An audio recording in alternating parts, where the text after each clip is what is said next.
लुम्बिनी प्रदेश सरकारको dream project र लुम्बिनी प्रदेशकै गौरवको आयोजनाको रूपमा रहेको लुम्बिनी प्रादेशिक अस्पतालको अत्याधुनिक भवन निर्माण कार्य बजेट अभावका कारण अल्पत्र पर्ने जोखिममा परेको छ।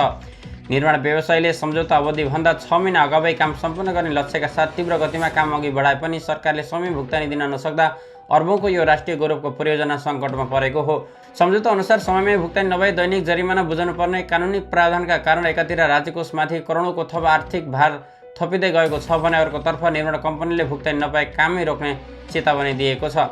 प्रदेश सरकारले चालु आर्थिक वर्ष 2082-83 का लागि यस अस्पतालको भवन निर्माणका लागि कुल 1 अर्ब रुपैयाँ बजेट विनियोजन गरेको थियो।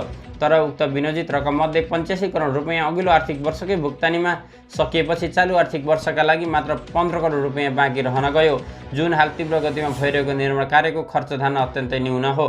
प्रदेश पूर्वाधार विकास प्राधिकरणका साइड इन्चार्ज इन्जिनियर शङ्कर सुवेदीका अनुसार सरकारले निर्माण कम्पनीले हालसम्म 1 अर्ब 6 करोड रुपैयाँ भुक्तानी गर्न बाँकी छ। कार्ययोजना अनुसार आगामी असार मसान्तसम्म थप 32 करोड रुपैयाँ बराबरको काम हुनेछ। यसरी हेर्दा आगामी असार मसान्तभित्र मात्रै सरकारले निर्माण कम्पनीले कुल 1 अर्ब 38 करोड रुपैयाँ भुक्तानी गर्नुपर्ने दायित्व सृजना हुने देखिन्छ। बजेट अभावका कारण सरकारमाथि थप आर्थिक जरिमानाको भार समेत थपिएको छ। ठेक्का सम्झौता अनुसार निर्माण कम्पनीले काम सम्पन्न गरी बिल पेश गरेको 56 दिनभित्र भुक्तानी गरिसक्नुपर्ने कानुनी व्यवस्था छ।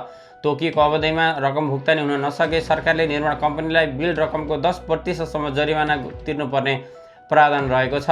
गत भदौ महिना यता पेश भएका कुनै पनि बिलको भुक्तानी हुन नसकेको अवस्थामा राज्यकोषमाथि जरिमानाको थप दायित्व निरन्तर बढिरहेको छ। निर्माण व्यवसायी शेरबहादुर केसीले आफूहरू दिनरात 2 शिफ्टमा काम गरेर सम्झौता अवधिभन्दा 6 महिना अगावै आयोजना हस्तान्तरण गर्ने लक्ष्यमा रहे पनि सरकारको उदासीनताका कारण काम रोक्नुपर्ने बाध्यता हुन लागेको बताए। हामीले बिहानदेखि रातिसम्म काम गरेका छौँ, तर सरकारको रकम भुक्तानी नगरेको 10 महिना भइसक्यो।